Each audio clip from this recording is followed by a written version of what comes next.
ছানা খেতে কে কে পছন্দ করে অবশ্যই কিন্তু জানিও। আমি খুব একটা ছানা পছন্দ করি না।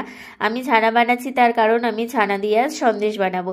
By the way, hello viewers, welcome to my channel. কেমন আছো তোমরা সবাই? আশা করছি সবাই খুব ভালো আছো। বেশ অনেকগুলোই কিন্তু ছানা হয়েছে, চলো তাহলে দেখিনি বন্ধুরা আমি কি করে ছানা বানিয়েছিলাম।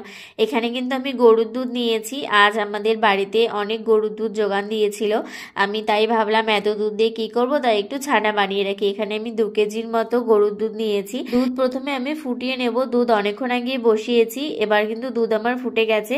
দুধ ফুটে গেলে এবার আমি এখানে ব্যবহার করব পাউডার। আমি এখানে ছানার পাউডার দিয়ে ছানা বানাচ্ছি, তোমরা চাইলে ভিনিগার দিয়েও বানাও। ছানার পাউডার দিয়ে কিন্তু খুব ভালোভাবে দুধটাকে নাড়তে হবে, একদিকে ছানার পাউডার দিতে হবে আর খুব সুন্দরভাবে নেড়ে চেড়ে দিতে হবে, তাহলে দেখবে খুব সুন্দরভাবে ছানা তৈরি হয়ে যাবে। দেখো আমি কিন্তু খুব ভালোভাবে ছানাটা নেড়ে চেড়ে দিচ্ছি, প্রায় কিন্তু আমার দুধ ফাটতে শুরু করে দিয়েছে, যে পুরো দুধ ফেটে গেছে। এবার আমি এখানে হাফ লেবুর রস দিয়ে দিচ্ছি। লেবুর রস দিলে ছানাটাতে বেশ সুন্দর গন্ধ আসে।